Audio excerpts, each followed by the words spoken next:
सभी जिला अध्यक्ष और कई पदाधिकारी जो है कांग्रेस पार्टी के इस हॉल में आए और इसका बैठक का अहम मुद्दा क्या है? आज हमारे जिला कार्यकारिणी की बैठक हम लोग के द्वारा किया गया। अभी 1 तारीख को हमारी नई कमेटी, पूरे बिहार में नई कमेटी आई। नए अध्यक्ष राजेश कुमार जी के आने के बाद कई जगह नए जिला अध्यक्ष बने। मैं संगठन में कार्य का मेहनत का इनाम मिला और हमें फिर से पार्टी के द्वारा मुझ पर भरोसा किया गया पटना जिला ग्रामीण कांग्रेस फंड के द्वारा। हमारे बिहार में हर जिले में पार्टी के द्वारा एक पर्यवेक्षक नियुक्त किए गए हैं, जो जिला अध्यक्ष संगठन के स्तर पर पार्टी को मजबूत करने का कार्य करेंगे। पटना जिला ग्रामीण 1 और 2 में पर्यवेक्षक भाई विक्रम प्रताप सिंह जी हैं। 7 राज्यों में काम करने का अनुभव है। पार्टी में 15 सालों से NSY के छात्र राजनीति से युवा कांग्रेस होते आए हैं। विक्रम जी यहाँ के प्रभारी बने हैं। अभी आप लोगों ने प्रभारी सचिव के सहयोगी मेराज खान जी से ऊपर गुफ्तगू हुई आप लोगों की। मुख्य मुद्दा आज का हम लोग का, पार्टी ने हर हफ्ते हर महीने एक कार्यक्रम तय किए। अभी हम लोग का प्रादेशिक कार्यक्रम है हर घर झंडा तिरंगा। हर जिला अध्यक्ष हो, वो प्रदेश अध्यक्ष हो, प्रखंड अध्यक्ष हो, पंचायत अध्यक्ष हो, हर कांग्रेसी परिवार जो कांग्रेस पार्टी के विचारधारा में विश्वास रखता हो, राहुल गांधी जी, खड़गे साहब, सोनिया गांधी जी के विचारधारा में विश्वास रखता हो, अपने घर पे वो झंडा लगाएगा और वो एक अपना ये दिखाएगा कि हम कांग्रेस पार्टी के विचारधारा से विश्वास रखते हैं। ये मुख्य मुद्दा आज हमारा है, जो प्रदेश स्तर का कार्यक्रम है और हम लोगों ने इसकी शुरुआत नलवा से कर दी है। आज जिला की बैठक थी, तो एक मैसेज आप लोग के माध्यम से पूरे जिले में हम लोग देना चाहते हैं। दूसरा, हर पंचायत स्तर तक, हर ब्लॉक स्तर तक हम लोग सामूहिक बैठक, जो चर्चा हुई, सभी समाज के सभी धर्मों के लोगों के साथ हम लोग बैठेंगे, उनकी समस्याएं जानेंगे, हमारी पार्टी के प्रति उनके मन में क्या विचार है।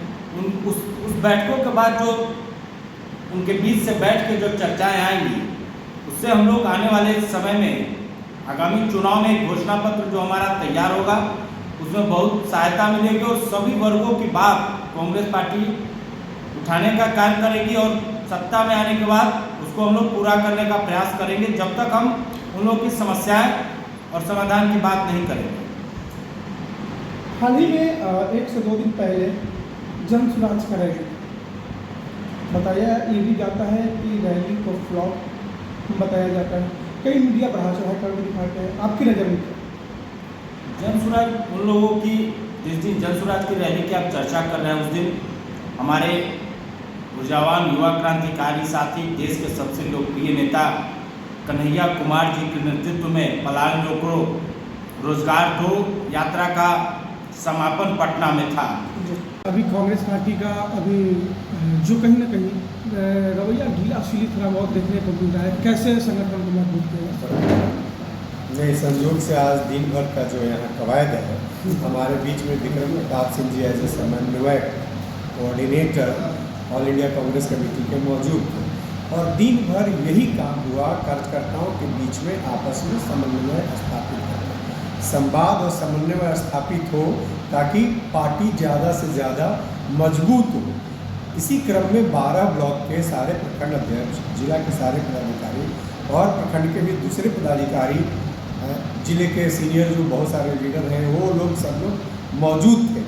किसी तरह का गैप नहीं रहे, ये ACC ये प्रयास कर रहा है और इसी क्रम में आज हम लोगों ने दिन भर चर्चा आपस में की है कि पार्टी कैसे मजबूत हो ताकि एक दूसरे कार्यकर्ताओं के बीच में संवाद स्थापित हो सके, सहज संवाद हो सके और पार्टी मजबूत हो सके। ये दिन भर का कवायद हुआ। क्या परिचय हुआ आपका? ऑल इंडिया कांग्रेस कमेटी के सदस्य मैं रहा हूँ और PCC प्रदेश कांग्रेस कमेटी का मैं सेक्रेटरी रहा हूँ। सत्येंद्र कुमार मेरा नाम, डॉक्टर सत्येंद्र कुमार। क्या कहिएगा, जिस तरह से अभी IT सेल बहुत, विपक्ष का जो IT सेल है बहुत स्ट्रॉन्ग नजर आता है, कोई भी स्पीच हो राहुल गांधी जी का उठा कर कहीं से उठा कर डाल कुछ तो आईटी सेल का कमाल है और कुछ पत्रकारिता का कमाल है कि पत्रकारों के द्वारा जिस प्रकार से गोदी मीडिया बन के काम कर रही है, वो मैं आपसे पुनः आग्रह करता हूँ कि देश का चौथा स्तंभ, क्यों देश को खाए जा रहे हो की स्थिति में नेगेटिव मत करिए। आप देश के चौथे स्तंभ है, देश को आईना दिखाने का काम करते हैं इस किसी भी राष्ट्र के लिए। तो मेरा आग्रह है कि सभी पत्रकार जगत में जो लोग भी थोड़ा सा भी उनके अंदर राम की परिकल्पना है, सत्य की परिकल्पना है, तो कृपया देश को सच्चाई का आईना दिखाइए। और ये जो एनडीए और ये जो भाजपा के झूठ हैं उसको बेनकाब करिए और सामान्य तौर पर ये बात करिए स्पष्टता के साथ कि देश के अंदर रोजगार बड़ा मुद्दा है। ये देश के अंदर बताइए कि महिलाएं परेशान हैं, इस देश के अंदर बताइए कि किसान परेशान है, इस देश के अंदर बताइए कि महंगाई बहुत ज़्यादा हो रही है। इस देश के अंदर संवैधानिक मूल्य और संवैधानिक मूल्य के सिद्धांतों को कुचला जा रहा है, ये बताना पड़ेगा आप लोगों को, जिससे हम लोगों तक वो सामान्य बात पहुंचा पाए, जिसके लिए हम लगातार संघर्ष कर रहे हैं। इस सब मीडिया की बातों पे से ज़्यादा हम इस पर फोकस करें। वक्फ बोर्ड से कितना असर पड़ेगा? वक्फ बोर्ड का कितना असर पड़ेगा नहीं पड़ेगा ये मेरा विषय नहीं है। वक्फ बोर्ड का विषय जो है 80% हिंदुस्तान में लोगों को पता नहीं है वक्फ बोर्ड है क्या। जिस वक्फ बोर्ड के विषय में जानकारी नहीं है, क्योंकि रात को वक्फ बोर्ड पे चर्चा इसलिए हो रही थी कि 26% की टैरिफ पे चर्चा ना हो। वक्फ बोर्ड पे बात इसलिए चल रही है कि किसी जगह किसी ब्राह्मण जो पंडित पूजा करवा रहा है उसकी हत्या कर दी जाती है, उस पर चर्चा ना हो। इस बात पे चर्चा ना हो कि बिहार शरीफ में 10 किले एक लड़की के पैरों में ठोकी जाए, उसके साथ बलात्कार किया जाता है, इस पर चर्चा ना हो। युवा बेरोजगार है, पलायन, रोको नौकरी तो यात्रा पे चर्चा ना हो, इसलिए वक्फ बोर्ड का मुद्दा था। इस देश के अंदर हिंदुस्तान जो बहुसंख्यक हिंदू है उसके मूल भावनाओं को पूरे देने के लिए ये बिल पे चर्चा हो रही है, ना वक्फ पे किसी भी प्रकार का चर्चा का विषय नहीं था। वक्फ बोर्ड हो या हिंदू लॉ बिल हो, इस बात पे ध्यान रखिएगा, ये आदमी की संवैधानिक मूल्यों के साथ चलने की जो विचारधारा है उसकी बात है। ये उस पर चर्चा प्रत्यक्ष और अप्रत्यक्ष दोनों तरीके से होकर ही करनी चाहिए।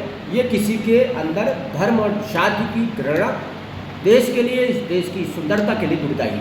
बहुत बहुत धन्यवाद।